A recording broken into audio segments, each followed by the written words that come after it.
Samantala, nakaisa sa Walk of Thanksgiving ang maraming deboto ng Jesus Nazareno sa Quiapo, Maynila. May babala naman ang pamunuan ng Quiapo Church kaugnay ng mga hindi otorisadong paghingi ng donasyon para sa Nazareno 2025.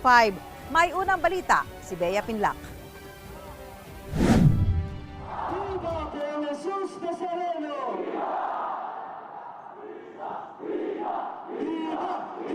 Libo-libong deboto.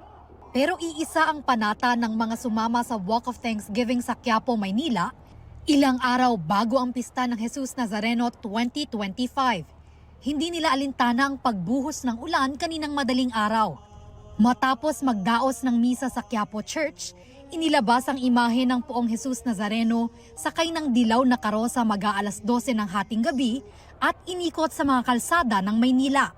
Si John, buhat mula simula hanggang dulo ng prosesyon ang kanyang 2 taong gulang na anak.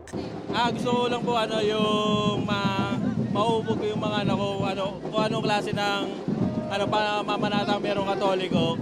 At least ngayon, kahit sa mga anak ko, i-share ko sa kanila kung anong pakiramdam dito. Si Marisa naman bumiyahe pa raw galing Bulacan.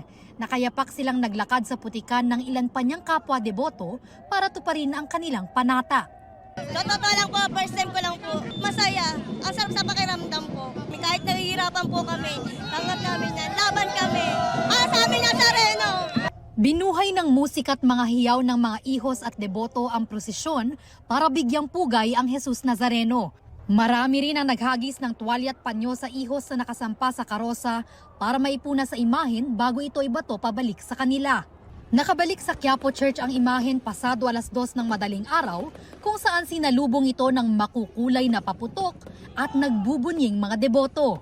Kahit nga may konting pag-ulan, nairaos natin ang Thanksgiving procession na taon-taon po natin itong ginagawa. Inasahan ho namin na talagang uulan. No? At napagpasyahan ho namin na umulan man o hindi, talaga hong itutuloy. Sa nalalapit na traslasyon ng Jesus Nazareno sa January 9, nagpapaalala ang simbahan na maging maingat sa mga posibleng scam sa kapistahan tulad ng mga hindi otorisadong paghingi ng donasyon at offering. Nasa social media ho ang account ng ating simbahan o di ho kaya mas mabuti, pumunta na ho sila rito sa simbahan para ho personal silang tumulong. Huwag ho silang maniniwala kung meron manong mga mapagsamantala na gumagamit ho ng ating mahal na Senyor para ho mangalap ng pondo. Wala pong katotohanan ito. Ito ang unang balita. Bea Pinlac para sa GMA Integrated News.